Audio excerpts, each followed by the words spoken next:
little jolt. Sign. Would you like anywhere in particular? Wherever you like. Wherever I like. Within reason. Okay, and I've got a silver pen, so I'm going to sign here. There's a good. Just my name. Your name would be ideal. All the questions we ask during all the signings, isn't it? You think I'd know by now, really? You know, having done this for 35 years. You sign your name Luke Goss, and I'll be whoever the other one was. Matt Goss. Thank you, Mark. There you go, Mr. Mark. There you go, Rimmer. So how are we all? Are we all okay? Yeah. Did you have a good night last night? Oh yeah. Who got to bed before 2:15? Oh. All the ones who are sort of smiling and look alive. What time did you get to bed then?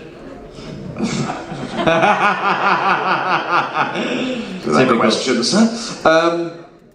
I got to bed at, well actually I did the usual thing. I went to the room at probably about midnight and I sort of channel surfed on the television and watched a load of shit for about an hour. I thought, I should be going to bed now. Sleep, bed, sleep. So about 1 o'clock. But the crucial thing, I only had 2 pints of beer. You can do those hours, you can do a short night's sleep if you don't get slaughtered the night before. You know? Anyway, enough of all this nonsense. Us Rimmers are glad to see you all. Should we leap in with a question? Yeah, hands in the air please. We've got questions for the boys. Thank you very much. Hi, question for Chris. Any more news about a new series of Britas? What is extraordinary?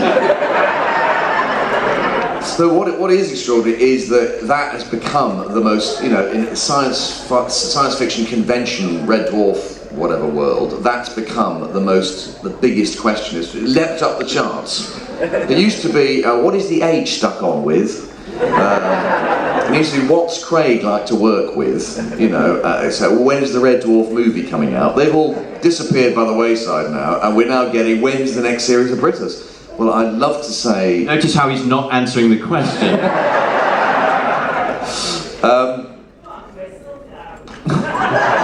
Come on, Chris, sort it out, I've just been told. Well, look, the one writer, there's 2 original writers of Britas. One of them never ever wants to work in TV again. Understand that. The other one is I don't know, he doesn't really want to lose control of it, so I'm the one now who's got to sort of take it on, and we did a treatment for it, and it was good. But the BBC ticked loads of boxes, and he didn't like it, so he just threw the toys out of the pram. So next Wednesday then. Recording next week. No, I hope that I get a chance to do this while my constricted throat can handle it. But I'll keep you informed. Don't worry.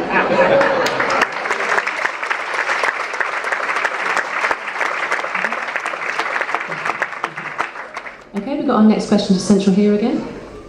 Hi guys. Use smeg as a derogatory term. How does the company Smeg think about this? Sorry, what?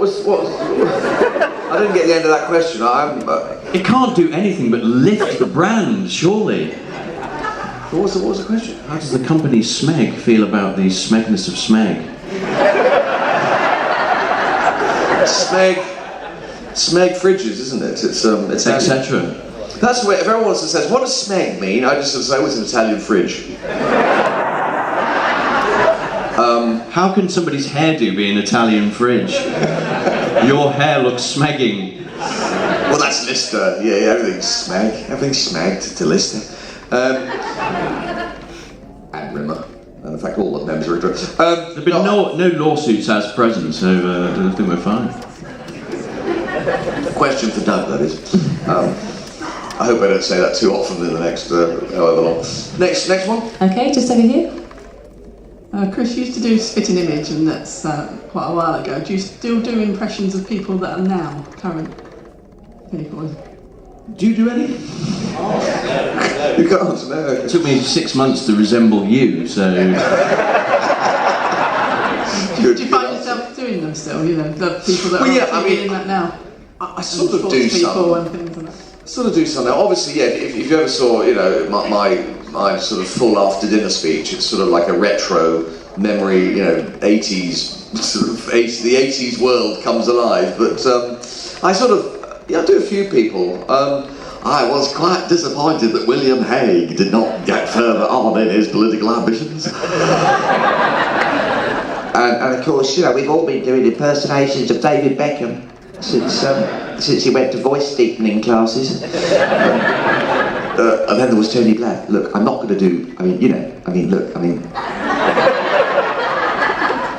And there's kind of a few others, but you know, I do mainly concentrate on the ones I kind of used to do. You know. Obviously, get rid of the authority. We do him, yeah. Let's not stop messing about, yes. And Ronald Reagan, he was. Obviously, I was reminded of Ronnie when the current man came on. Yeah, that's one of the eye for those who call me an asshole. But yeah, no. So I do a few now, but I don't really generally, you know, haven't thought too much about them. Who else? Is it Boris Johnson? It's quite an easy one to do, isn't it?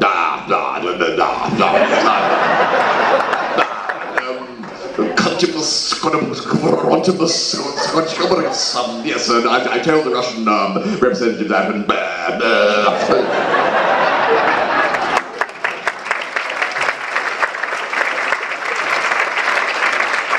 Sounds like you do a better job than he's doing, actually. It's unbelievable that he's foreign secretary.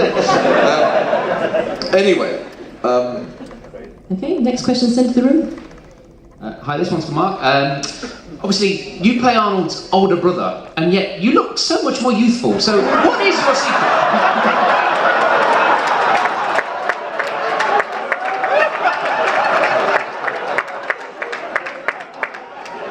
Careful how you answer this, Marky, old boy. That's one for Doug.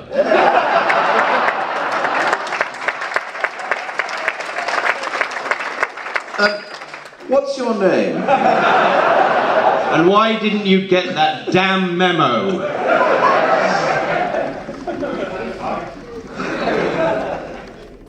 Okay, next question. I think we should linger on that one for a while. Go on, yeah, next question. This question is mainly for Chris. Do you have a favourite episode or scene from All the Time on Dwarf? My favourite episode or scene? Or scene? Ooh. Right. One of my favourite scenes would have to be in... I've forgotten it. Polymorph, I think it is, where a lot of people are wearing the shirts, actually, the t-shirts. Let's put that on the back burner. Give Quiche a chance, that one, yeah. Yeah, nice, good suggestion, Kat. Good suggestion. Yes, Dave, let's put that on the back burner, shall we, David? All that sort of stuff. And then Lister sort of says, let's get out there and twat it. This kind of thing. Obviously, a word that Doug likes. But yeah, and obviously I had the campaign for the liberation of blah blah blah, unrepeatable. But yeah, that's possibly one of my favourite scenes because it was so very different from. It had Rimmer's, you know, anger and you know, removed, I think, something like that. But yeah, it was a nice, complete opposite, really, to play. So that's one of my favourite scenes, beautifully written as well. My favourite episode, I continually say it has to be Dimension Jump, where Rimmer and Ace met for the first time. I had a quite nice wig in that, which was quite good. Jumping to series 10, and I wouldn't just say it because Mark's here, but my two favourite in series 10 were Lemons, which was a great episode, of course. The with Lister sort of going, Jesus, and the guy said, "Beg your pardon?" That was just we loved doing all that. It was good. It was nice. Gave us a chance to get out of it. A nice sort of aesthetics on that one, and of course Trojan, where with this man. That was a great scene as well. I mean, you know, when I had to introduce all that.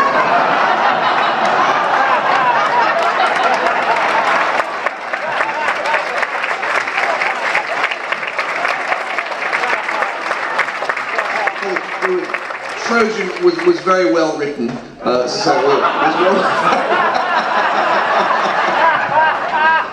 We had a couple of jumped up youngsters trying to steal our thunder. No. I think you mean oldsters. My fearless fight commander. And one of my favourite lines actually from Trojan was, apart from the legendary line that he will do in the next 20 minutes, I'm sure, what was your line to me? It sort of says, something about overhauling Crichton, and I just say, no, you've given him something to live for. We just hosed him down and gave him a hat. I love that little sequence. So there we go. I hope. But there are many. It's easier with Red Dwarf to pick out the ones that maybe weren't quite so there. So up to the mark. Which I always say stasis leak, because I think from day one of that I had no bloody clue what was going on. Just Chris, just do it. Just hit your marks and say your lines. As you emerge from the table, as you do. So that's going back a bit. Okay, next to the back of the room. Hello.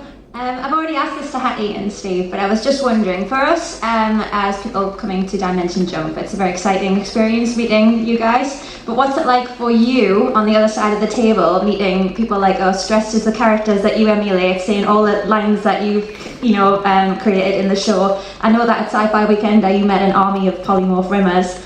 So what was that like for you to kind of see us, celebrating the characters you create? Weren't you dressed as Sim Crawford last night? Yes, I was. You see, that I saw that, and I was experiencing genuine nostalgia, and it was like Susan Earle was present, and I suppose there is that sense. Correct as well. It's meeting up and reliving experiences. It's actually not a great deal different from you guys in many ways. Yes. I tried.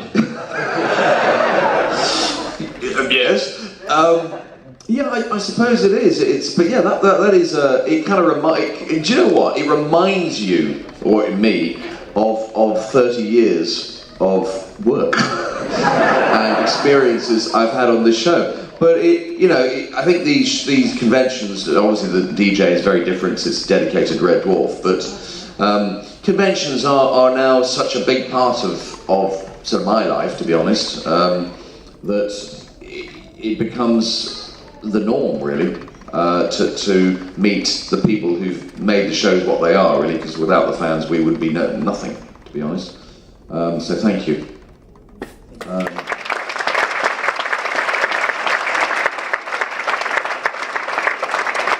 Do you know, the interesting thing is the Q&A. Some of the big conventions have the Q&As, and I went through a phase probably in 2015, and you'll probably say he's still going through the phase now, where you get asked a question, and I think, I really should be able to give a proper decent answer to that, instead of the bullshit that I've just come out with. I sometimes now go back to the series and have a little look-see to see what I actually did in 1990.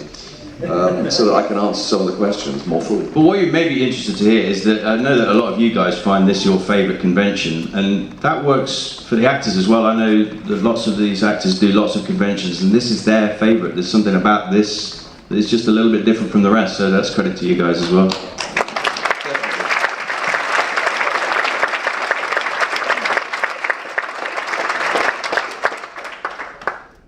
Okay, we're right at the back of the room now. More of a request, really. Can we have some ace? Do you know, I don't think this last 24 hours I've written "Smoke me a kipper, I'll be back for breakfast" once. So there we go. Yes, ace even eclipse the standard other rimmers. Even they want to be ace, but there's only one ace, apparently, allegedly. Apart from the ace that I nearly became, if you see what I mean. I don't know whether there'll be any more ace, to answer your question, in future series, but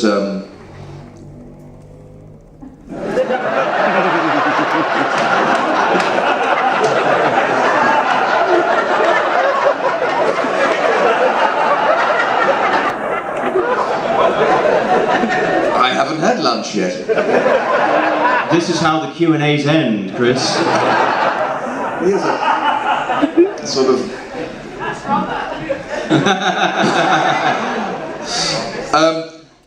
yeah, look, Ace and Dwayne Dibley. I would love to see a spin-off series with those two.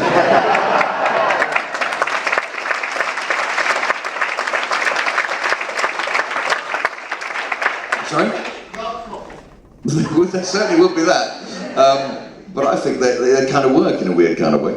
Dwayne, you know, Ace's sidekick, they'd go and get into all sorts of situations. Right. We're in the middle of the room to the left here now. Hey, question for Mark. When you were preparing for your role in Series 10, were you a casual fan? Did you see the show? Were you more aware of it? And did you have to do much prep in terms of watching previous episodes and kind of getting your head around what Rimmer and also his brothers are like, or how did you approach it? Well, let me put this in a bit of context. Over recent years, I've had two realizations. One is that I've realised that I must resemble David Cameron. Because, as some of you will know, I've played him a couple of times, once in a Channel 4 film and then on stage in the West End. And it's a very odd feeling to be suddenly grateful for resembling David Cameron. But I tell you something that's way more stranger.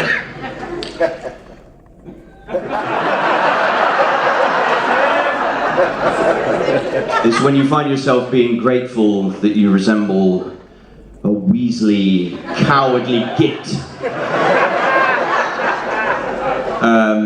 That you resemble a Rimmer. So once I'd adjusted to the fact that somebody somewhere must have thought that I did, I didn't actually find myself having to do a lot. I was a big fan of the series, I still am.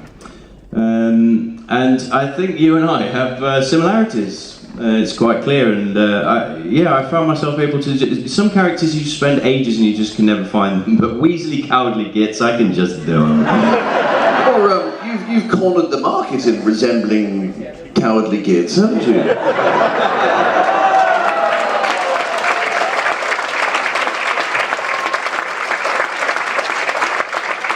Then I've apparently cornered the market in being Weasley cowardly gits. How's your British voice? But what's worrying for me is that, so I'm sitting next to the fine actor that played David Cameron and Arnold Rimmer, so that in a sense is saying that I indirectly must resemble David Cameron. Suck it up, baby. Frightful thought that is.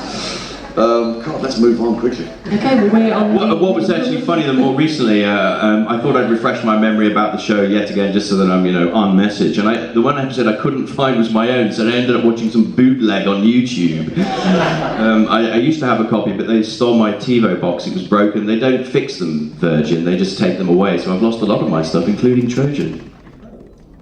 Do you have a copy, Chris? I can furnish you with the DVD, I'm sure. Thanks. I'm sure if you ask the powers that be, they'll... Oh yeah, I'd need a DVD player. Yeah. Well, I've got one being a Luddite, unfortunately. Chris, you're a big car collector. Could you tell us a little bit about your car collecting? How much space you've got, what you're buying next, whether you've ever sold one, as a favour? All of the above. Sorry, do you want to travel home with me so you can have a good look at how much space I've got? I don't know how much space I've got. I haven't measured it. Things to do tomorrow morning. When I get back tonight, measure how much space I've got. Right, car. Look, I don't want to put the other 399 people to sleep here about cars, but look, essentially post-war British classics, you'll know what they are. Jaguars, mainly, Land Rovers, the odd Triumph and BMC tin thrown in there. Space-wise, don't know. A few acres when one could afford that sort of thing in England. They need to build more houses, but they're not building any more land. certainly in this country. Yes. So I don't know. What was the other thing I was going to say? Cars, and all that. The thing is, once you... The key thing now is not so much the cars, it's the buildings they're in. So instead of, I'm sort of more trying to work on the buildings to keep them up. So I've been, where I live now, I've been there for quite a long time. And yeah, cars, I mean, the 30 odd years I've been collecting cars, and I don't have, I'm actually now starting to sort of move a few on, because you can't take them with you, as it were. That's a depressing thought, isn't it? But at the end of the day, one needs to sort of, modify one's, one's pastime. So, yeah, I mean, look, come, we'll have a chat at a car show. And I'll become the anorak I really am, and we'll talk camshaft profiles and all that sort of stuff then. Yeah. Sexy. Sorry. Anyway. Okay, here in the right. Hello. Question for Chris, really. Enjoying your dulcet tones on Car Crash TV. Do you have input to the script? Is it off the cuff? Do you have any input in what you say? And do you enjoy the voiceover work more than being on-screen acting, or is it going to be even Steven? I'll be absolutely honest, as I normally am. Car Crash TV, one of the main reasons for doing Car Crash TV is I just loved watching those clips of this extraordinary... Have you seen it, Car Crash TV? I have not, no. No. Watch my work.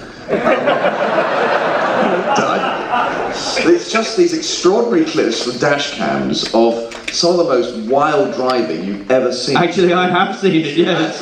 That's you? Not the driving, no. It's just extraordinary. This driving is extraordinary. You've got sort of, 40-tonners, Arctics coming around corners and the whole load tipping off into ditches. It's mad. So I love watching the clips.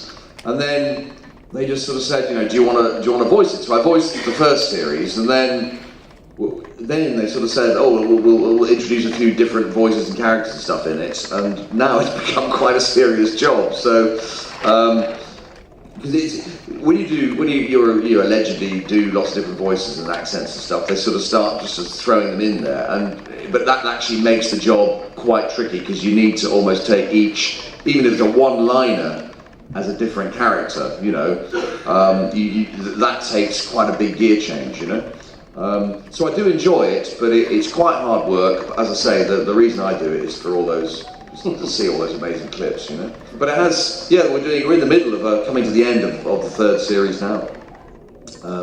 See, I can go to the local studio, technology, what it is now, you just ISDN it up the line to Manchester, and it's done. So it's a good fun, yeah. We're at the front of the room now. Hi there. In your entire careers, what has been the greatest joy and the biggest headache that you've had throughout the career? For me, it was both of those answers meeting Chris.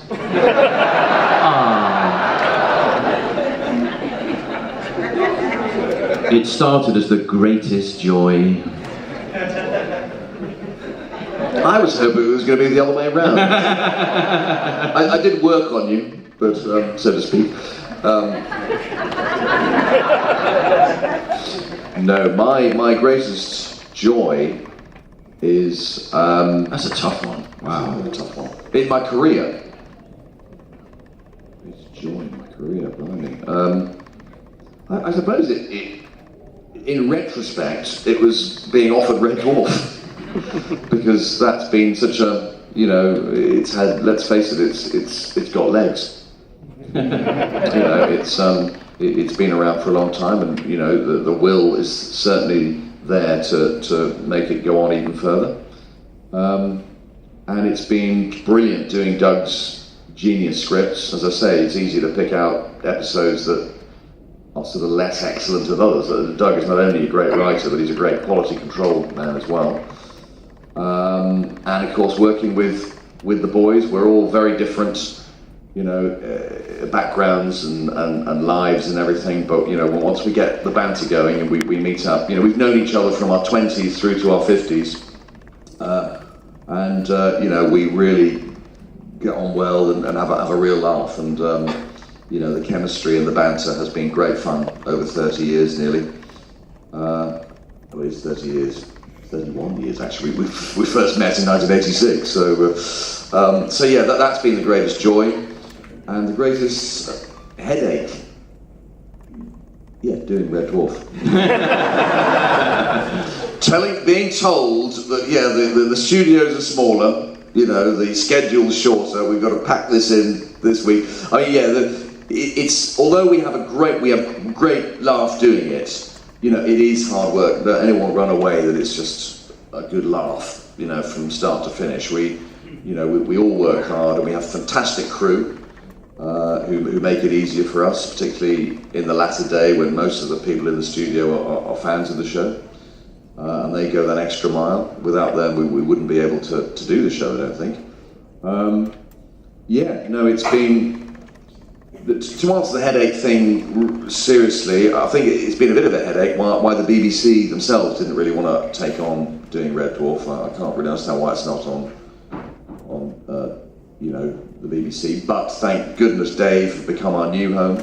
They've been absolutely brilliant to us, UK TV. And as I say, you know, I think we really are looking forward at some stage to doing more. You know, while we can all. I've got the wherewithal there to do it. Okay, we're at the front left here, guys. A question for Chris. Will you ever do a Christmas episode of Red Dwarf? Live. Not live, no. That would be a test, doing it live. No, don't even go there. Yeah, love to.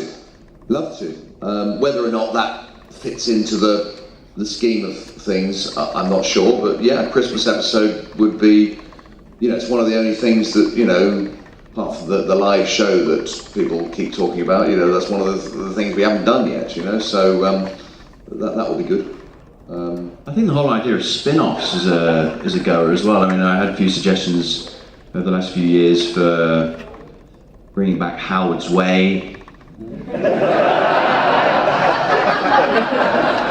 in a new way. Somebody suggested Doctor How. I think we've all had enough of Doctor Who. Yeah, Howie's Way. Slightly different craft, but you can, you can do it, you know. I think it would work, you know. The Rimmer Brothers. The Brothers. Do you remember the Brothers? That's going back a long way. I'm sure there's probably only one person here apart from me who remembers the Brothers. It could. The spin-off thing could work, but there's loads of spin-offs you could have anyway, couldn't it? Yeah. But yeah, we'll. Doug is the main creator. Obviously, he knows where it's going to go next. Okay, we're in the middle left now, chaps. So with 30 years of the show going on, you've played the characters a long time. Doug has been writing these characters a long time. Which characters most closely resemble the actors playing them? Be very, very careful.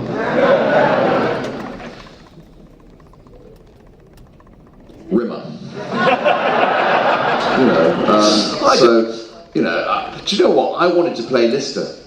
You know, because I'm incredibly messy at home. You know, you think that I'm pretty damn disorganised. So I did have a go when I auditioned originally to play both parts, but I don't really know who's the most likely. I think as an observer of you guys backstage, as it were, it's a testament to these guys' skill that they inhabit these characters in a way that you don't know. You have to ask that question. But the fact is, you all stretch, you all reach for these people, and it's a credit to you and your capacity to do that, because none of you are like the characters, really. I mean, you've got elements, but you actually do some work.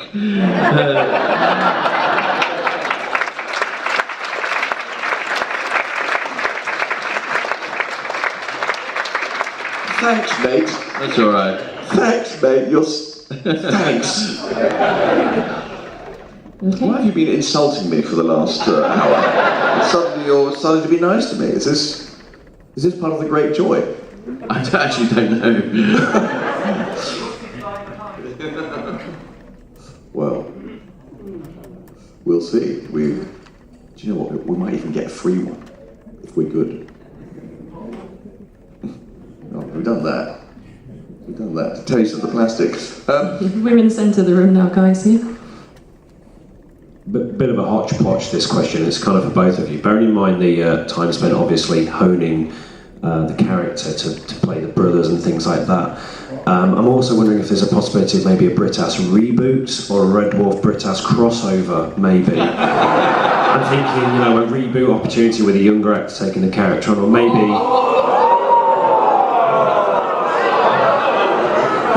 Or maybe sort of Ace appears at the leisure centre. I'm just putting it out there. Just Brit-Ass as the next Ace, because that has got legs. What do you think, guys? You see, Mark, I've given you a whole career. I know. The Brit-Ass Galactic Empire. Yeah, you're not the first person to suggest a Brit-Ass Rimmer sort of hybrid or whatever you want to call it.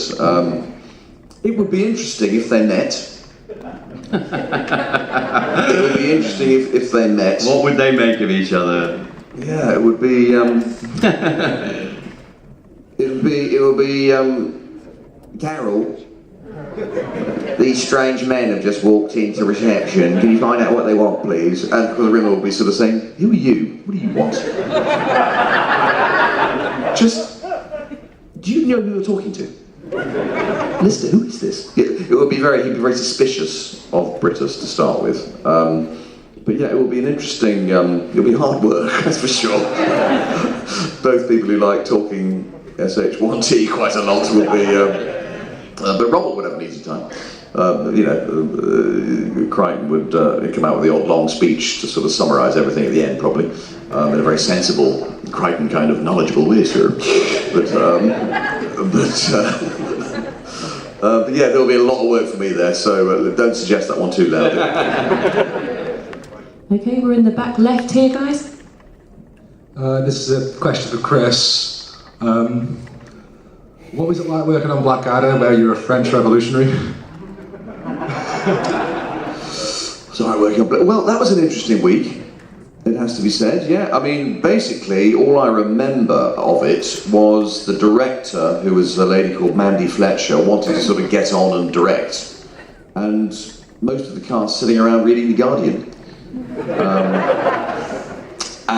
And then I think the what's his name? I do seem to remember Richard, because I think that was the era when Richard Curtis and Ben Elton were writing it, and Ben Elton wasn't there, Richard Curtis was there, and he, sometime during the week, sort of just got up and sort of said, right, don't worry, the script will be ready, blah, blah, blah, blah, whenever. But the most extraordinary thing, and, all power to him, Rowan Atkinson sort of didn't seem to, he rehearsed, but it was a much more it wasn't like Red Dwarf. Basically, when we go into the rehearsal room, we try and get it under the belt by about the Wednesday, which doesn't always work. This is back in the old days, of course. So this is back in Acton in the rehearsal rooms. So we had proper rehearsals in those days that we kind of don't often get time to do these days. Red Dwarf were trying to get it up to speed, by maybe 48 hours before we're going to record it. In the case of Blackadder, we did a sort of tech run the day before, and it was even more shambolic than the average Red Dwarf tech run.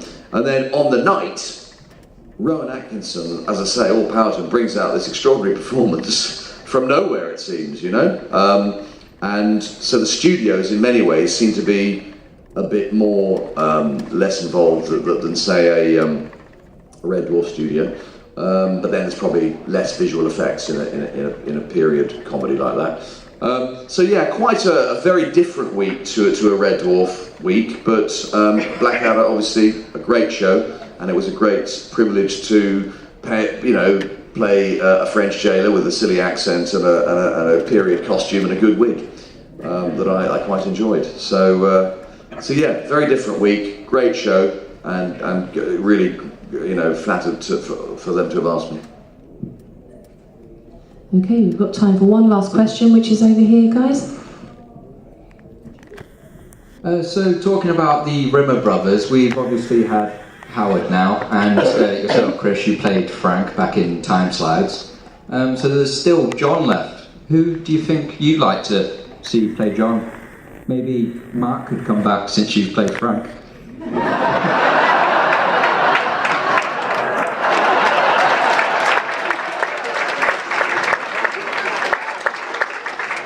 You'd have to change your character fairly dramatically, I think, anyway. Well, there's only one man to play another Rimmer, and that's me. You are an utter twat.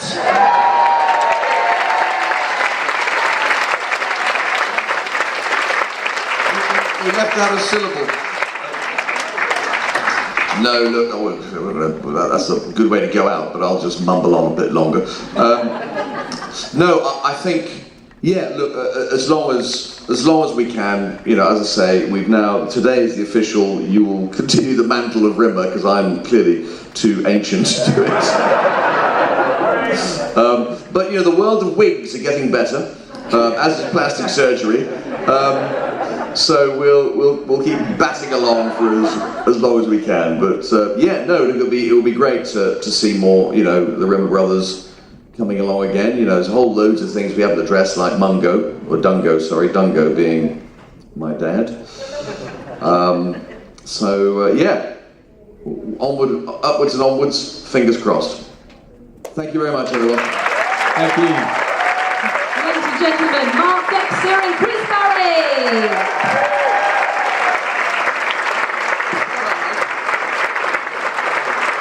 But by working with the team, they'll have the chance to win some amazing Red Dwarf prizes.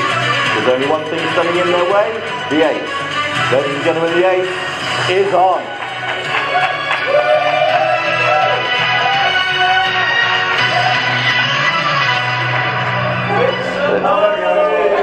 That's better.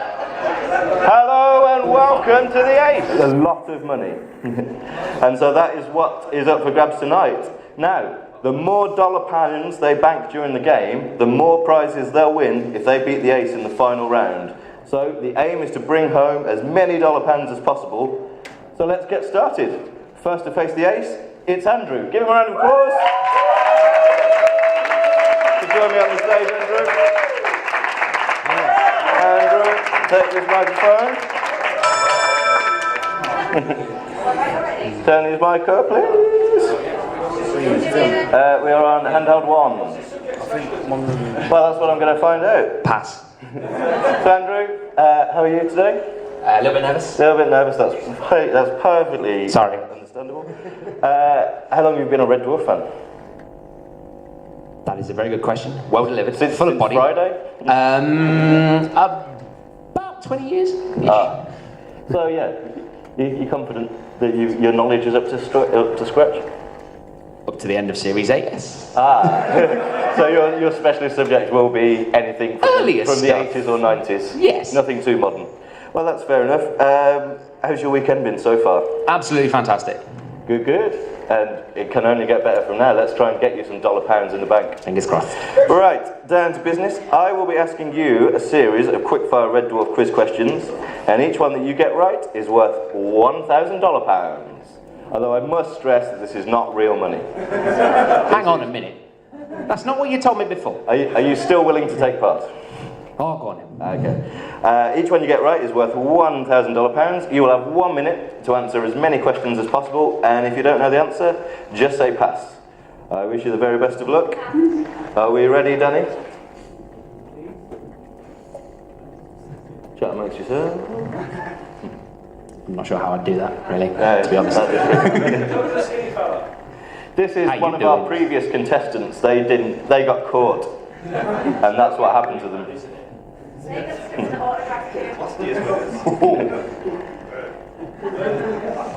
Okay. Are we ready to start building cash? And if you're happy, if you're still happy? Ish. Then your time starts now. Which member of the crew is commonly referred to as goalpost head? Rimmer. Correct.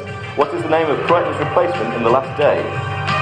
The Hudson 10,000. No, the Hudson 10. I'll accept. On what floor of Red Dwarf was the Stasis League located? Pass. Floor 16. In Backwards, what is the name of Rimmer and Crichton's act? The Sensational Reverse Brothers. Correct. On what date is Gazpacho Soup Day? Pass. November 25th. What does the BSC after Rimmer's name stand for? Bronze Swimming Certificate. Correct. What was written on the side of the cardboard box Lister was found in? Roboros. Correct. How long did Lister spend in art college? 2 weeks. 97 minutes. Whose sister did Lister lust after all through his puberty? Correct. Whose fan club did the Scudder belong to? Glenn Miller. John Wayne. Which historical figure eats banana and crisp sandwiches? Pass. Hitler. Which company made Talkie Toaster? I'm afraid your time is up. The answer was Crapola Inc. And at the end of that round, you scored $6,000. Happy with that? Oh, don't go too far. Don't go anywhere. Don't go anywhere. At the end of that round, $6,000. But in order to bank that money into the team prize fund, you'll have to face the ace. And it's time to find out who we're up against today. Now, we know that the ace will be a notable Red Dwarf fan with considerable knowledge on a broad range of subjects, but will it be theoretical physicist and cosmologist Professor Stephen Hawking? Will it be actor and Starship captain Patrick Stewart? Will it be television presenter and former Universe Challenge quizmaster Bamber Gascoigne? Or will it be reddwarf.co.uk editor and, coincidentally, the only person on this list who is attending this convention, Seb Patrick? Let's find out, because it's time to face the ace.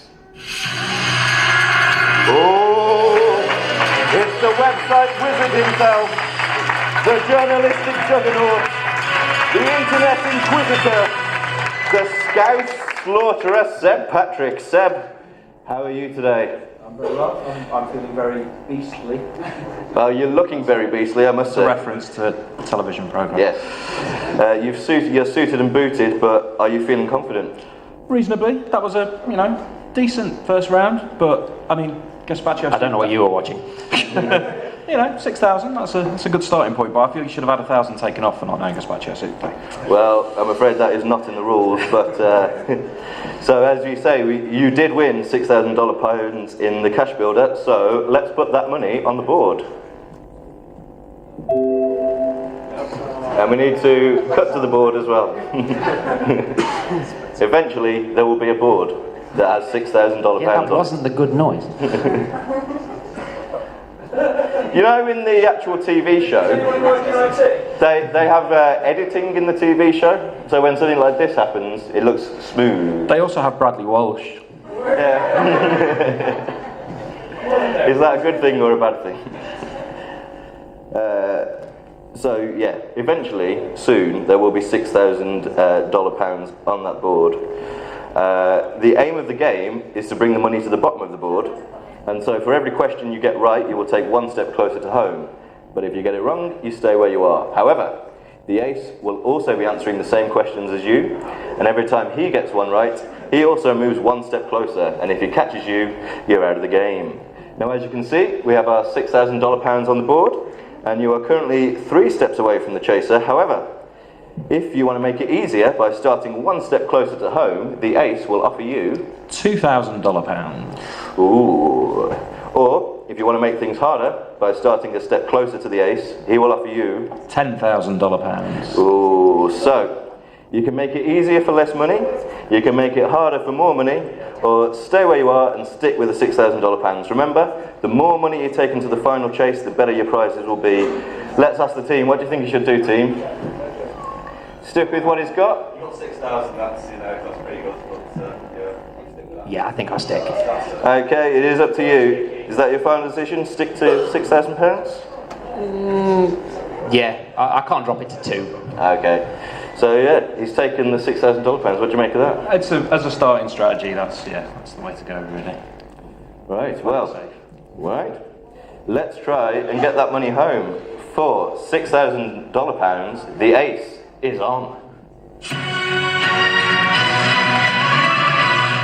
Now, for this round, we are asking you both general knowledge questions that are Red Dwarf related in some way. So, they're all about the people, the places, and the things that feature in the show. Everybody ready? Ready, Andrew? As I'll ever be. Ready, Ace? Oh, yes. Hang on. Your nickname's never Ace. You Maybe can fill Ace in the rest for yourself. There you go. Thanks, Bradley. Danny's ready? Let's see the first question. Your first question is, Ganymede is a moon of which planet? Is it Jupiter, Saturn, or Uranus? Time starts now.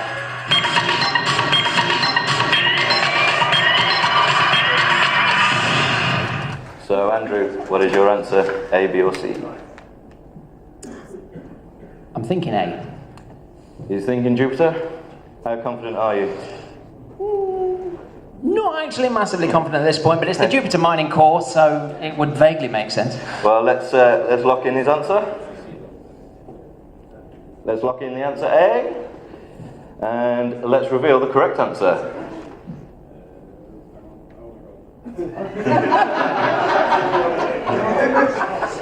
This is tense.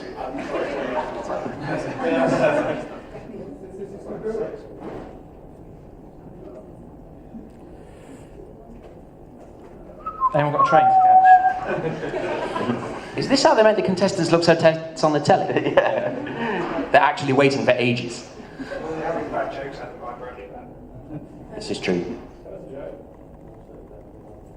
No. Are we able to reveal the correct answer? Let's reveal the correct answer. It is Jupiter. And so therefore you get to move one step closer to home. Like? We could be here for some time, couldn't we?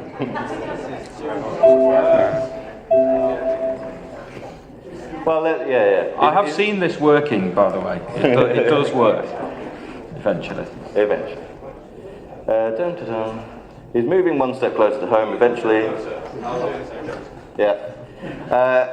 However, we need to know whether or not the ace got it right. Let's see what the ace put. Oh, thanks. What did you put, Ace? He's got it. He knows what I put. Let's see what the ace put. The ace a clever put system. Jupiter. Yeah. So he gets it right as well. So the ace also moves a step closer. So after all that, there was no real point. although you are one step closer to home. Next question. Oh, I'm supposed to ask you for extra information. Well, yeah, obviously, Ganymede, moon of Jupiter, as in the famous song to Ganymede.tv. Yes, sir, I've been around. Thank you very much. Are we ready for the next question, Danny? Okay, let's see the next question.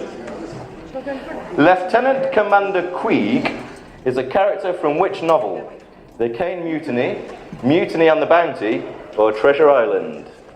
Time starts now.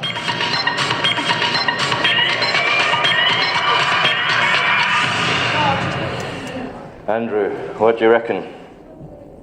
Am I allowed to pass at this point? No. Oh. Well, you have a 33.3 recurring % chance of getting it right if you guess. Thank you. Let's go for B. We're going for B. Andrew is saying Mutiny on the Bounty. Is that correct?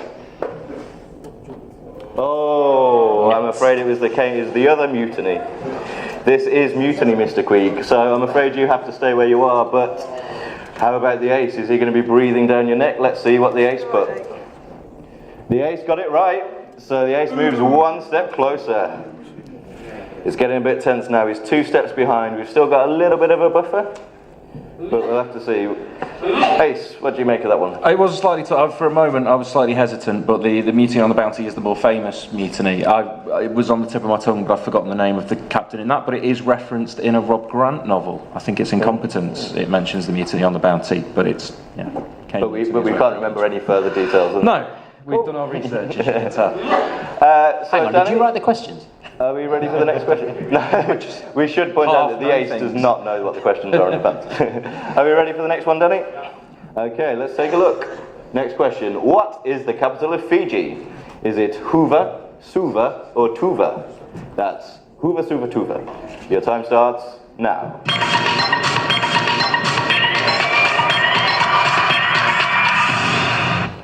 Andrew, what do you reckon? I reckon I shouldn't have entered. I don't. Thanks. How's your geography? I'm vaguely aware that Scotland is north of us, and that's about as far as it goes.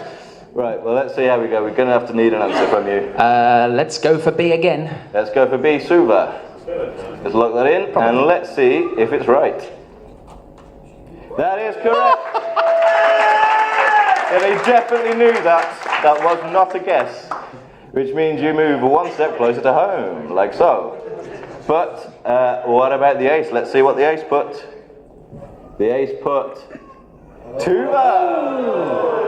What happened, Ace? It doesn't matter, it's going to be underwater in a few thousand years anyway. Good point. That means, well, you are a step closer to home and the chaser is no closer to you, so we're looking good for that $6,000 pounds. And something is about to... Can we have anyone with tickets 100 and above to me. the... passes 100 to above to the autograph room.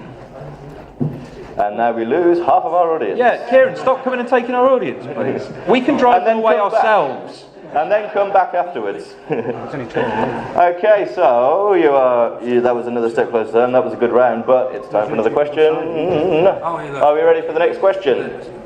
If people could not distract my graphics man, that'll be good. Danny has distracted himself. Our next question is, what is the average rainfall in the oil-rich coastal lowlands of Venezuela? Is it 1.43 inches, 3.14 inches, or 4.31 inches? Your time starts now.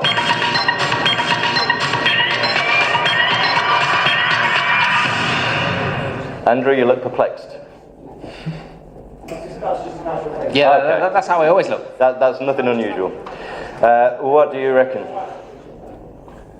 I'm reckoning B. I'm not sure if that's because it's in my head or because it's the first three digits of pi. So, well, pi is always a good option. It's a dodgy one. At any point. Okay, so we're locking in B. But let's see if that is correct. It is indeed correct. That's another step closer to home. Off he goes, one step closer to home. There he is. So you only need two more right, and we've got that money. So let's see what the chaser put. The chaser got it wrong. Ace. I ruled out B because it was pi. I thought you'd put it because it was pi. But can I just check that you do get the reference? Yeah. Why have we picked that question? Because it's referenced in Red Dwarf. I was hoping for something more specific from the ace. I think it's Epideme. Yeah. Kachansky, that's it one is, of the yeah, things. You're right, it is. Yeah. Oh, good, yeah. good. I know I'm glad that. you agree. Yeah. Okay, next question. Remember, you only need two more right to get that money home. So let's have a look at the next question. I was supposed to let the first one get through the first round, right? That's what we're doing, yeah. That is definitely intentional on your part, yes. Okay, next question, please. At what age was Alexander the Great said to have cried salt tears because there were no more worlds to conquer? 29, 31, or 33? Time starts now.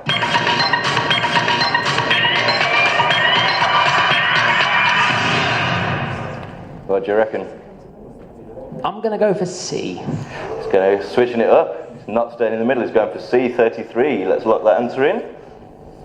And let's see if it's correct. It is indeed correct. It's just remembered we have sound effects. And so that is another step closer to home. You are now only one away, and the chaser is miles off. But is he about to take another step closer? Let's see what the chaser said. He also said 33. Still breathing down your neck a little bit. Ace? Yeah, classical education. You got it. But we don't know what age his chief eunuch was. At the time, no. And how salty were his tears? Indeed. We never know. No, not like that. What's wrong with you people? Yeah. The eunuch aspect probably... No, let's not go there. Let's not go there. Let's just move on to the next question. And remember, if you get this right, you are home with £6,000. Woohoo! Next question, please. Bet you wish you'd taken the 10. No. Where would your football team be if they were playing away at Leeds? Is it Elland Road, Ewood Park, or Goodison Park? Time starts now. No conferring. I think Major Charles something or other's in the audience. You promised me no sports questions. I lied. So, what is your answer? A. A. Elland Road. Let's lock that one in. And let's see if he's correct.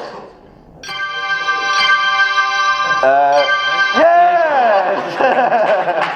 That means you have £6,000 in the bank. Woohoo! He's done it. That's it. 1 second. Let me remember what is next in the script.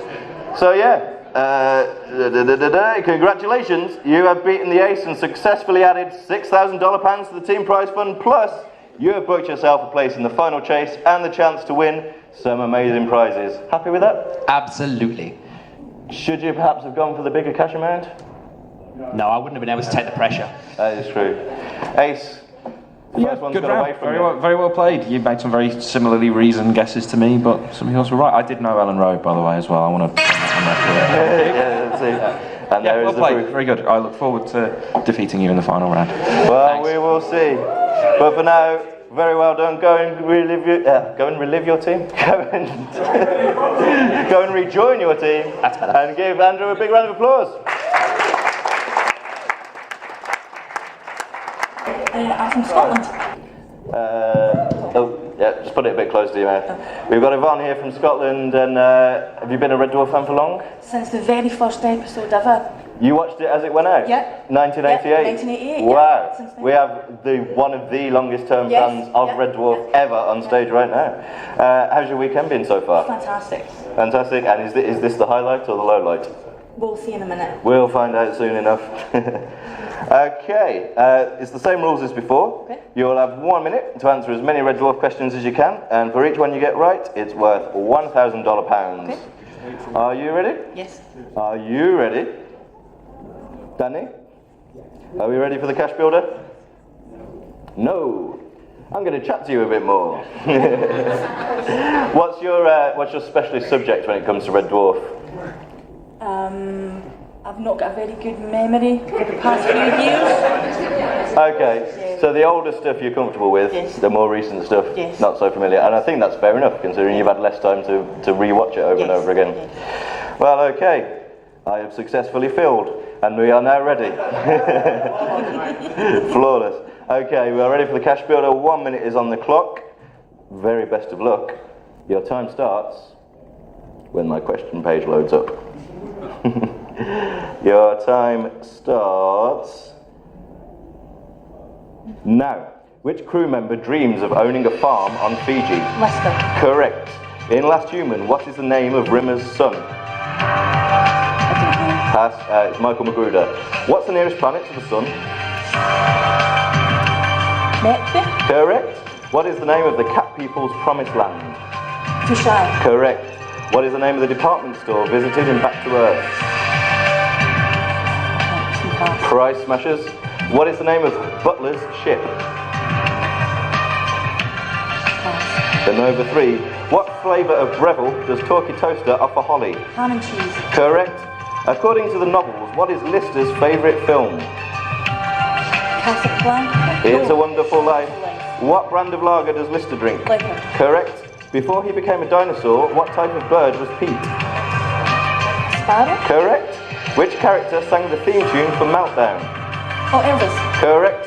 Who has a bum like two badly parked Volkswagens? Lester. Correct. The time is up. Wow! £8,000. Congratulations. Andrew, you must be feeling pretty ashamed right now. But no, it's all a team game. Let me just scroll down so I can remember what to say. Okay, you have won £8,000, but before we can take that money through to the final chase, it is time once again to face the ace. Let's bring it back on.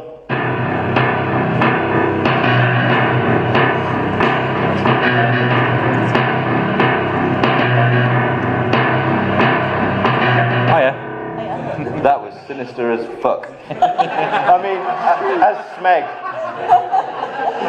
So Seb, she banked 8,000. That was good. I was rubbing my hands with glee for the first half of that, and then you had a late surge. I was like, oh, 4,000, and then you were boom right in with the 8. So well played. Yeah. Well, there are $8,000 pounds up for grabs, and are we ready to put that on the board? Yeah, there it is. Good. $8,000 pounds on the board, and you are 3 steps away from the ace. However, if you wish to take a step closer to home, the ace will offer you $2,000 pounds. Ooh. Or, if you want to take a risk of taking a step closer to the ace, he will offer you $15,000 pounds. Oh, so you can, of course, stay where you are and stick with the $8,000 pounds. What do you think she should do, team? Steve.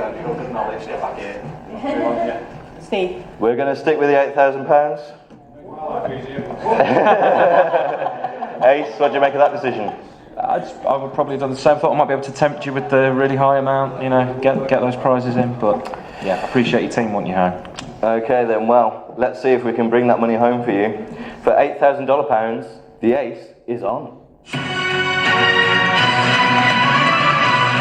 And remember, in this round, the questions are all general knowledge, but with a Red Dwarf theme. Are you ready? Yes. Are you ready? Yes. Are you ready? Then let's see the first question. The song She's Out of My Life appears on which Michael Jackson album? Bad, Off the Wall, or Thriller? Your time starts now.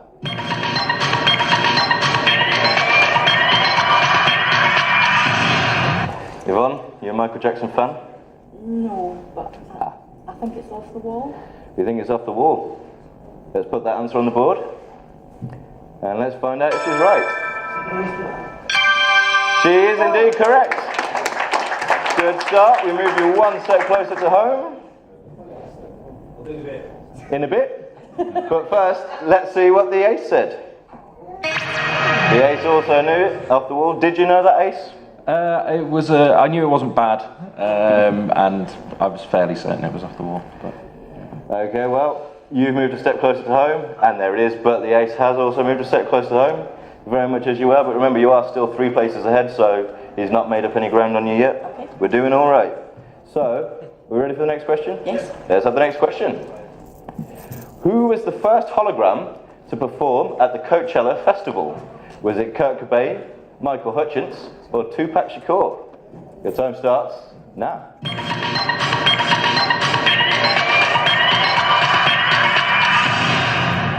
Do you know your music? Not enough to answer that. I have to guess. Well, let's hear your guess. Absolutely no idea.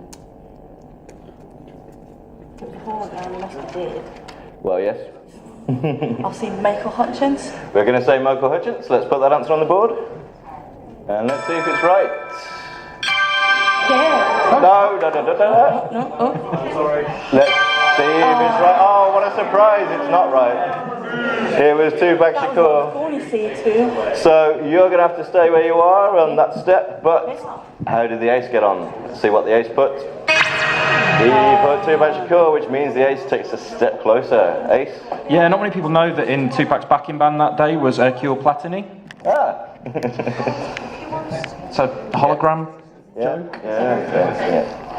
Where you got it? So yeah.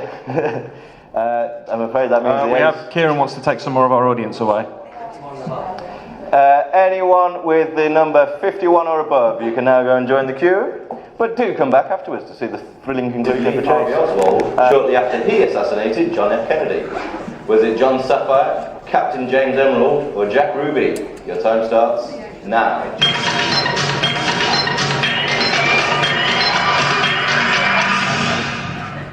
What do you reckon? I think it's Jack Ruby. Do you think it's Jack Ruby? Let's lock in that answer. And let's see if it's right. If it is right, you are through to the final round. Let's take a look. It's correct! Very well done. You have beaten the ace.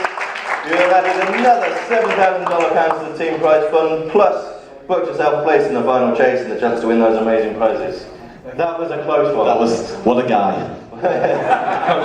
Everything was seconds away. Yeah, terrific round. I really thought 3 questions in, you're down, and you kept it going, you know, because the questions were really easy. So. A poor workman always blames his tools. Okay, so we will see you again in the final chase, but for now, give him a round of applause, Rob! It has been, so far, a very successful game. We've got 3 contestants out of 3 through to the final round. However, can we make it all 4? Next to face the ace, it's Susan. Give her a round of applause. Susan. Hello. Are you fine, Susan? No. Oh, a little bit nervous? I need a wee. Well, let's see if we can hold on for another few minutes. I will try. Yeah, I'm going to be What do so you make of rubbish. your teammates' performances so far? Excellent. I feel I'm going to let them down. So much. We've got big shoes to fill here. How long have you been a Red Dwarf fan, Susan? I think I might be too young, but I remember watching it from pretty much the start. But You don't look old enough to have been watching it yeah. from the start. I can't remember anything, no. Can't remember a thing. Are you confident with the new stuff and the old stuff? No. No? The new stuff less so, I'm guessing. All of it, less so, big brain fart today. Well, I thought this would be fun. Like, I won't get picked. Well, let's see how much cash we can take into that last round. Are we ready for the cash builder? I don't know if I've got a favourite time. Because it was all brilliant? Or It's all amazing. Oh, brilliant. Yeah. That's good. That's what we like to hear. Disco was fun last night. Did you get to meet Dave Benson Phillips? Yeah. I try not to stalk him too much at breakfast. Oh, he's happy to be stalked. To an extent. We cannot advocate any anyway. Thankfully, I don't no longer have to fill and get myself into more trouble. So, or me either. We are ready for the cash builder. Are you ready still, Susan? No. Well, let's go. As ready as Get well. it, like a bandage. Let's go with the first question. Your time starts now. Which character was rescued by from the Nova 5? Triton. Correct. On which moon of Jupiter was Rimmer brought up? Titan. It was Io. On which type of computer was Holly once in love? Helen. It was a Sinclair ZX81. Who did Holly play postal chess with? Oh, it was me dude with the mustache pass. Gordon. Where did Crichton study laboratorial sciences? Pass. Toilet University. Who is the ambassador of the Great Vindoluvian Empire? Tarkador. Tarkador. Tarkador, correct. Rimmer's Death Day cake was in the shape of which tool? Spanner. Correct. In Samsara, what board game do Rimmer and Lister play? Is that Ludo? Monopoly. No. What type of product does Jesus of Caesarea invent? Oh, the JC bag. A bag. What nationality is the off-duty Czechoslovakian? Oh shit. Czechoslovakian. Thank you.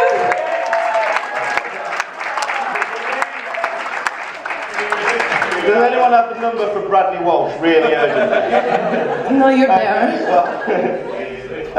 Thanks to that, you managed to take £4,000. But in order to take that into the final round, we are going to have to once more face the ace.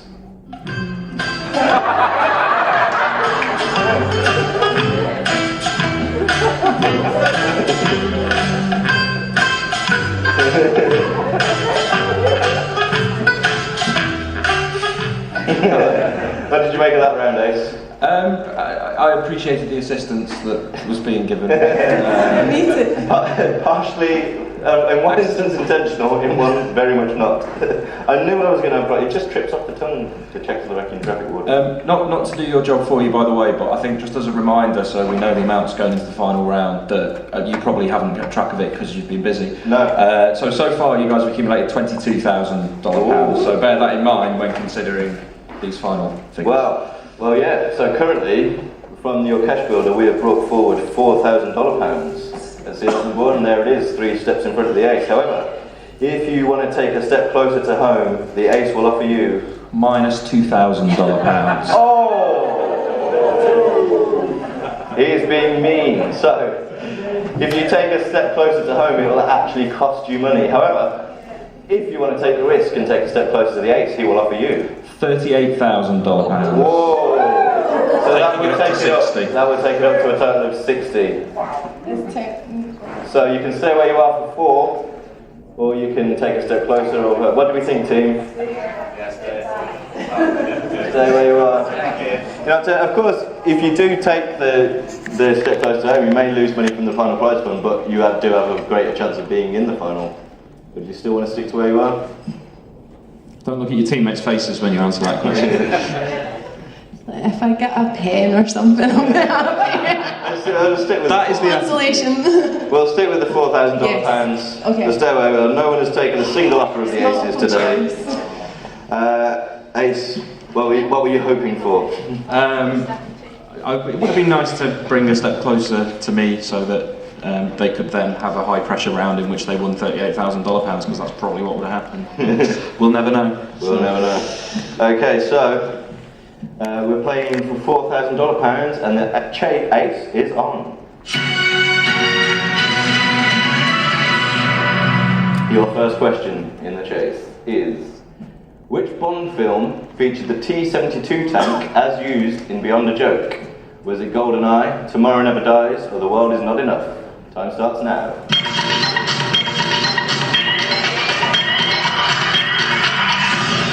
You a Bond fan? No. Have you seen any of those? I think I've seen GoldenEye. I think. Do you know? I remember if there was a tank in it. Well, what are we going for? I'll go with B.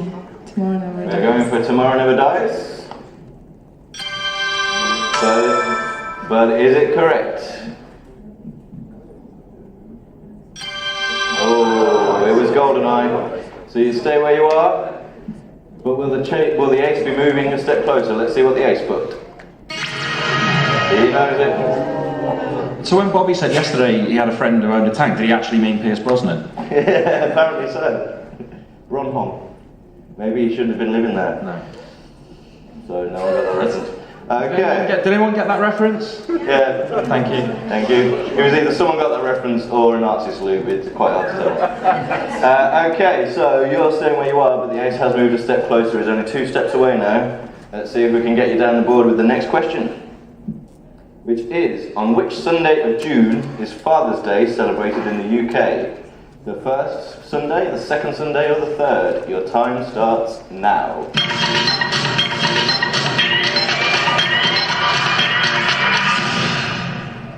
Any ideas?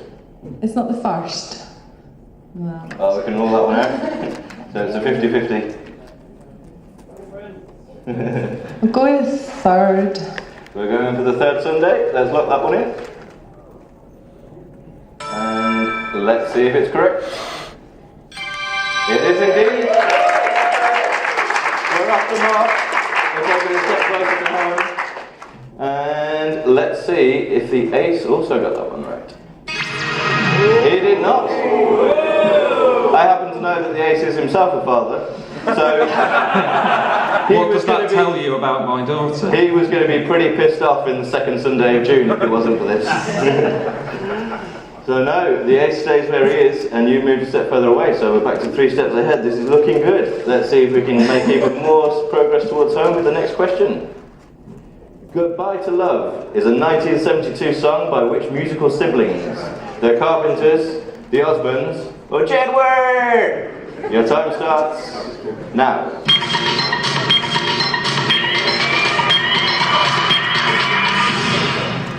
Goodbye to Love. Do you know the song? Do you want to sing a wee bit for me? I'll say goodbye to love.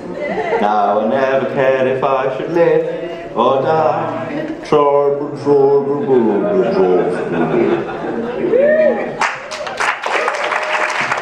only put this question in so that you could do that. I may have stolen one of the aces' games. Okay, do we have an answer? I can't picture Donnie singing it, so I'm going to go with Carpenters. We're going to go with the Carpenters. Let's lock that one in. And let's see if it's correct. It is indeed. However, is the ace moving with us? Yes, he is. You knew that wasn't Jedward? You weren't tempted by Jedward? Jedward, you've heard Jedward's cover on it though, haven't you? It's amazing. J's the E to D's the word. Jedward. Anyway, we've moved another step closer, as has the ace. I don't think the ace has actually moved. Yes, I have. Oh, I mean, this as one. in, Yeah. It's alright, just leave him where he is. Anytime, Danny. There we go, now he's moved, and now we're ready for the next question, which is... coming. What the hell is a quasar? Is it an active galactic nucleus, an interstellar cloud, or the remnant of a collapsed star? Your time starts now.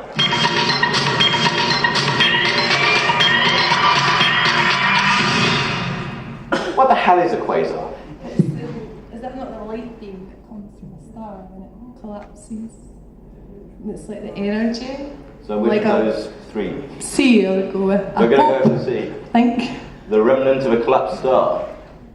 Let's lock that one in. Or no, it might be. And let's see if it's right. It's not. It's an active galactic nucleus, according to Wikipedia. I do watch stuff like this. However, let's see what the ace put. The ace also went for the same wrong answer. Maybe it was actually right. We'll never know. 2008 direct-to-DVD movie version of Tales of the Riverbank. Was it Dylan Moran, Graham Norton, or Ardal O'Hanlon? Your time starts now.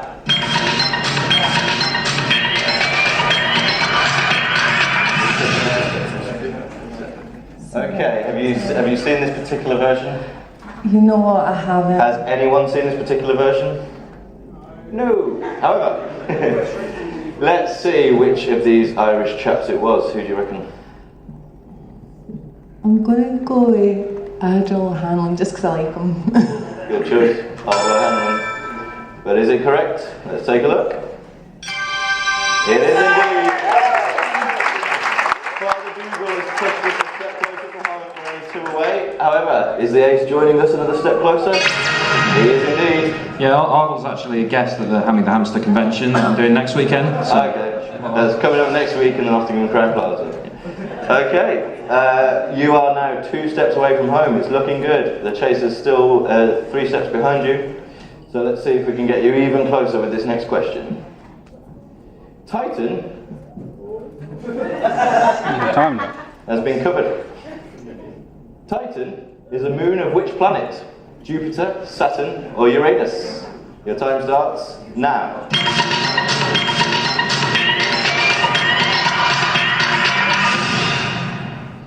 Jupiter, Saturn, or Uranus? What do we reckon?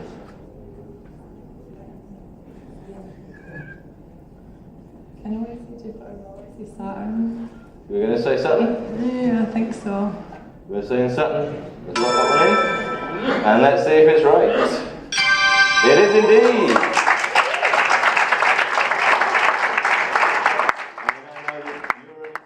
Uranus is not a Titan. But Seb, let's see what the ace put. The ace also put Saturn. So you both move another step closer. What I don't know is which planet Polanski is a moon of. Neither do I. So the situation is, we are 1 step away from a clean sweep of 4 players in the final. If you get one more question right, you are through no matter what. The ace is still a few steps away, so let's take the last question. What was the name, the first name, of Antarctic explorer Captain Oates? Was it Henry, Lawrence, or Oates? That may be a typo, I'm not sure. Your time starts now.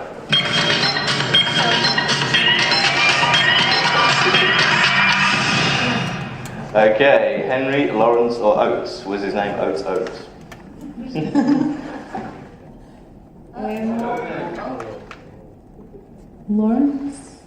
We're going to go for Lawrence. Let's lock that one in. And let's see if it's right. Is he Lawrence Oates? He is indeed Lawrence Which means you are through to the final chase. How'd that happen? Congratulations, that is an extra £4,000 into the bank. Stay where you are for a second, Ace. Yeah, good round. Again, good second half of the round. Thought I might catch up, but every single one that you got wrong, I got wrong, and I did get that last one right. It was just level pegging all the way. Level pegging all the way. And so far it's not been a great game for you, Ace? In that you've failed at every single round? I mean, that's one way of looking at it. In another way, I like to think that I've succeeded in bringing joy to the hearts of the contestants. That's true.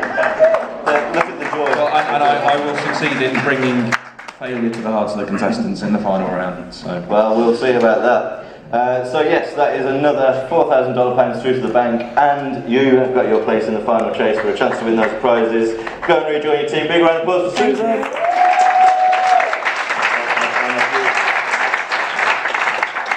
And so, all four of today's players have now faced the ace, and all four are through to the final round. So Andrew, Yvonne, Rob and Susan are all making it through to play for today's total team prize fund of £26,000. But can they win that cash and convert it into a collection of fabulous Red Dwarf prizes?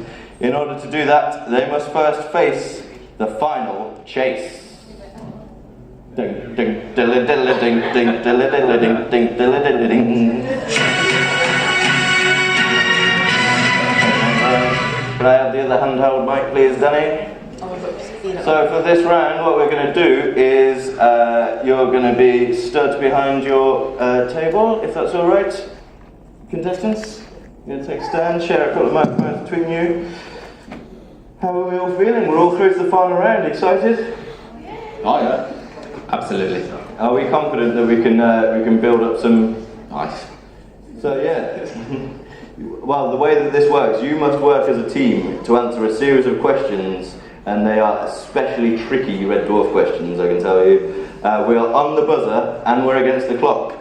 Each correct answer will put you one step further away from the ace, and in order to answer the questions, you'll have to buzz in and wait for me to say your name. So should we test our buzzers, Andrew?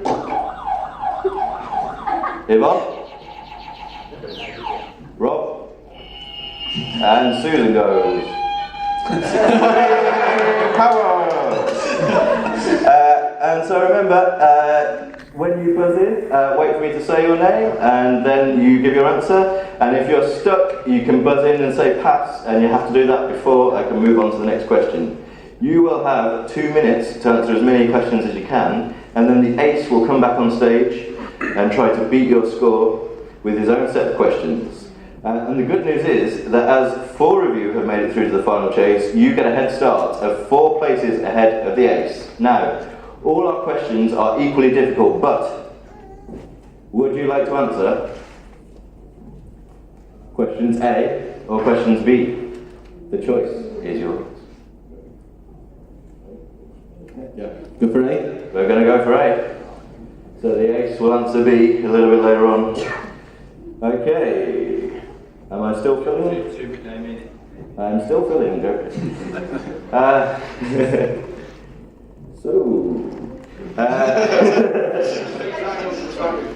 Yes, we are starting with 4 places on the board. So is everyone clear on the rules? Basically, answer as many questions as you can, and that gives the ace his target. And if the ace matches your target, you lose. However, that was a bit of a negative way of putting it. If the ace doesn't meet your target, you will take home a glittering array of Red Dwarf prizes. And just to recap, those prizes do include a very special signed button badge signed by Rob Grant and a Taylor. And that is very special indeed, and I believe they are as rare as hen's teeth. I believe. Oh no, yeah, just to clarify, you do get 1 each of these things. You don't have to play. Okay, I believe we're ready. Okay, I need to open this envelope. That would help. Right, fingers on buzzers, remember, you have to buzz and wait for me to say your name before you can answer. And if you get stuck, you have to buzz in order to say pass before I can move on to the next question. Is everybody ready? Yep. We start 4 places ahead of the chase, ace. And we start with 2 minutes on the clock. Fingers on buzzers. Your time starts now. Space Corps Directive 34124 prevents officers with false teeth from attempting what? Oral sex. Andrew. Oral sex in zero gravity. Correct. What is the name of Lister's schoolmate who was famous for eating his wife? Rob. James Keenan. Charles Keenan, I cannot accept. What was the name of the cadet school training officer who Rimmer played at Risk? The cadet school training officer. We've passed. That was Caldecott. In the Backwards novel, who is the leader of the Agonoids? The Junkie. Correct. Who did Rimmer write secret love letters to? Susan. It was Karen Macaulay. Who was the drummer in Smeg and the Heads? Rob. Dobbin. Correct. In Red Dwarf USA, what is the name of the captain? Andrew. Hollister. It was Captain Tau. What is Harmony de Goutier's real name? Go on, Buzz. Rob. Pass. It was Professor Baldwin. According to Lister, cat is only smart when it's made out of what substance? Go on, Buzz. Andrew. Plasticine? Correct. What does WOO stand for? Without oxygen, correct. What is the name of Rimmer's model sister-in-law? Yvonne. Sabrina Mulholland. Incorrect, it's Janine. According to the electronic Bible, what shall the iron lay down with? The lamp. The lamp, correct. How many trout a la creme does Cat order? 7. 6, correct. To the nearest whole number, what is the square root of 2049? Pass. Okay, E5A90-B is machine code for which English word? Love, we'll accept. We'll accept. Okay. So, at the end of that round, you have set the ace a target of 11. What do we think about that? Happy? Not too bad. I may well be doing that. What do we reckon? Is that a good target? We'll have to see, I think. We will have to see. Okay, so we have set the ace a target of 11 steps, but will it be enough? For the final time tonight, it's time to face the ace.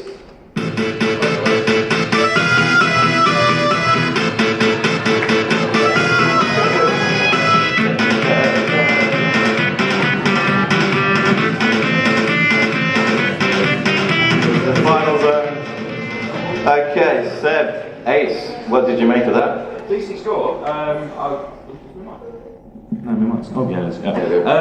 would feel more confident with that score if I hadn't heard that set of questions, so I'm hoping that was the hard set of questions. Well, they are both tricky ones equally difficult. It is a very tricky game. So, Ace, the team are currently 11 steps ahead of you, and you will have 2 minutes, just the same as those, to answer as many super difficult Red Dwarf questions as you can. For each correct answer you give, you will of course move 1 step closer to catching the team. However, if you get one wrong, I will stop the clock, and Andrew, Yvonne, Rob and Susan will have the chance to answer that question themselves. If they get the question right, you will be pushed back 1 place. And remember team, if the ace catches you, then you will leave with nothing, apart from the consolation prizes, which I forgot to update the script with. But if you do manage to hold him back, you will be walking away with $26,000 worth of Red Dwarf prizes. Okay, Ace, are you ready? I am. Okay, Danny, are you ready? 2 minutes are on the clock. My friend here is guarding the other set of questions. 2 minutes on the clock. You're answering questions B. And your time... Why has he got 1 already? You should be on 0. Because we didn't render a 0. Okay. He has nothing. He has nothing on the clock. We'll pretend that says 0. If it's 1, I'll just won't move. Yeah, only won't move when we get the first one right. Okay. Okay. This is going smooth, isn't it? Oh yeah. Right. 2 minutes on the clock. And your time starts Now, complete the phrase, stoke me a clipper, I'll be back for breakfast. Incorrect. Stop the clock. Okay, to recap, the question was, stoke me a clipper, I'll be back for Christmas. Correct. Your pronunciation. First line of the quiz, and he goes and blows it like a big one. Okay, you are now on -1. I just... We'll pretend that says -1, and now it won't move for the next 2 that you get right. So we did that bit that was in the script. That was, I enjoyed that. Yes, yes. Would it not be easier to just bump us up? Any excuse. Nah. You mean two? Okay, so you are on -1. I'm afraid the minus has fallen off. But you're on -1, and you have 1 minute. You have 1 minute 55 left on the clock, which restarts. Now, the name BEG is an acronym for biologically engineered what? Garbage gobblers? Correct. Who threw Rimmer's shoes into a septic tank? Porky Robot. Correct. Who brought 2 people back to life in a bank raid? Dennis Carter? Stop the clock. We've stopped the clock. Who brought 2 people back to life in a bank raid? You can confer. I'm afraid I'm going to need something a bit more specific than that. We need the name. We need the name. There is a time limit on this, right? there is on my train. Okay. I'm afraid I needed the specific name, Michael Ellis. However, didn't push him back, but Chaser, you are actually on 1. I'm actually right? on 1. He's actually on 1, good. And you have 1 minute 36 left on the clock, starting now. What's the relationship between Billy and Sebastian Doyle? Half brothers. Correct. Kachansky eats cottage cheese with chunks of which fruit? Pineapple. Correct. In Time Slides, which restaurant supplies Lister with sausage and onion gravy sandwiches? Luigi's Fish and Chip Emporium. Correct. What is Dangerous Dan McGrew's special skill? Bear fist fighting. Correct. What was the name of the barmaid at the Last Chance Saloon?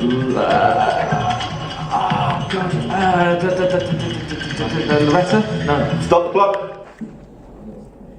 Ooh, we are stopped. He's on 5. This is to push him back to 4. What was the name of the barmaid at the Last Chance Saloon? Can I have another go? No. Lola? Correct. The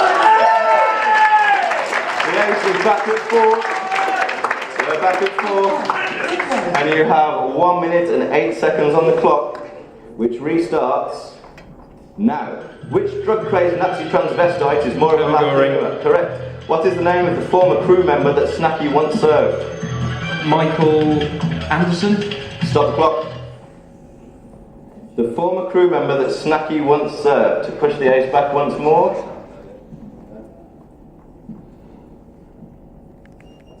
Any clues? Name some names. It was not Todd Hunter, it was Ronald Littlewood. Okay, you stay where you are, Ace. You got 5. Your target is 11. We have less than a minute left on the clock. 57 seconds. Starting now. Whose signal fluid did Rimmer give to Crichton? Napoleon's? Stop the clock. Whose signal fluid did Rimmer give to Crichton? Correct. We're back once more to 4. Still chasing that target of 11. 52 seconds in which to do so. Starting now. Who taught Lister to put mirrors on his toe cap to look at girls' skirts? The guy who's dad put back jogging turn. Don't know, pass. Pass, stop the clock. Who taught Lister to put mirrors on his toe caps to look up girls' skirts?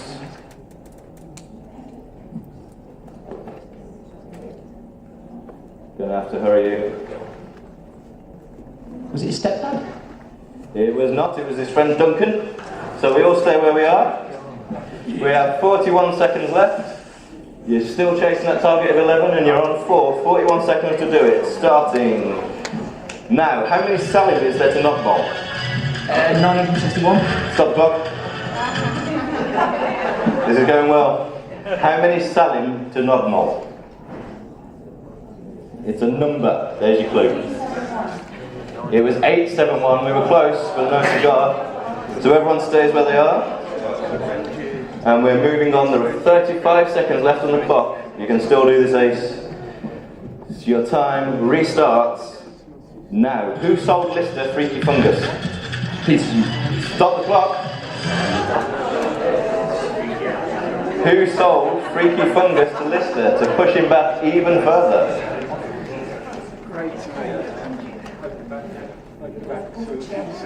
It was Headbanger Harris, I'm afraid, so he stays where he is. However, 31 seconds left, still chasing that target of 11. Your time restarts now. Alexander John-Jules played an alternate version of which character? Correct? What is the name of Kachansky's teddy bear? Pass. Stop the clock. So he's moved on to 5, but you can push him back once more to 4 if you know the name of Kachansky's teddy bear. Correct! Boo boo. It's back to 4. I mean, the tension has kind of gone from this game. There are 22 seconds left. He's on 4 and he needs 11. So let's go. Your time restarts now. What's the name of Dave Holland's computer? Hab. Correct. Which page of Lolita did Rimmer instruct Liz 61. say? Correct. Who gets erased by the Inquisitor in the first scene of the episode? Thomas Ullman. Correct. With whom did Lister lose his virginity? Michelle Fisher. Correct. Knowledge is power. Who said that? Stop the clock, we're out of time! Which means the 8 has been beaten! And we have 4 winners! Andrew, Yvonne, Rob, and Susan, you have beaten the 8! And congratulations! How are you all feeling? I kind of want to do the real one now. Well, in the real one you get actual money, but our prizes here are money can't buy equality. Ace, the fuck, man? Sorry, you were supposed to put the easy questions in the envelope, then they don't get the prizes. There's been another mix-up. I'm afraid we can afford to give them the prizes, and so they have won them, but... I don't even actually watch Red Dwarf, it's just... It's just a job to you, isn't it? Well, there we go, the Ace is well and truly defeated, and I've got to say a big congratulations to our contestants who have won the full array of fabulous prizes. They've got a pen, a cap, a telescope remote, and tonight's star prize, the Red Dwarf Music Index, John Rob, and Drew. Let's give a big round of applause to all of our contestants today. Andrew, Yvonne, Rob, and Susan. A big thank you to the Ace himself, Sir Patrick! Driving the desk and making the graphics, Danny Stevenson! Well, Quizmaster today with me, Ian Stein, thanking a big thank you to our wonderful studio audience. Give yourselves a round of applause. Thank you for joining us, but for now, the Ace is over. Good night.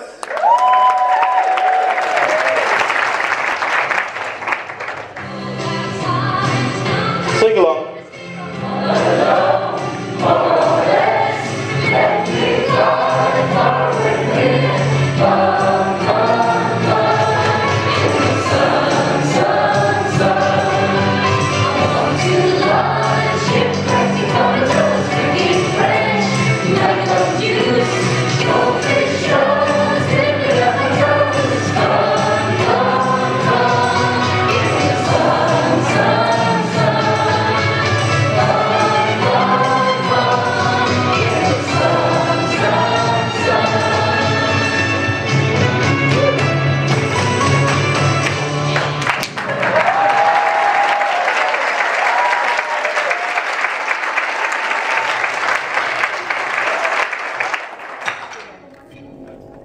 Delivery, sir. The mail's arrived. Ah, excellent. Tell him to wait in my quarters.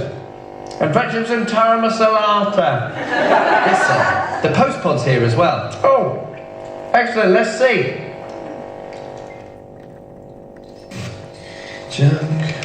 Junk, death threat. Danger, Polymorph loose, Nottingham Crown Plaza, Earth. Lieutenant Colonel Magruder, please send help immediately. Coordinates, oh hang on, 2G9 Gamma 778Y. Aren't we, we're 2G9 Gamma 778Z, aren't we? Yeah, it must be for someone else. Oh well, sounds like a nasty one. Let it drain them all, that's what I say. At least we're safe up here in deep space. Won't be able to hear the screams. Isn't that right, Lieutenant? That's right, sir. No one can hear you scream out here.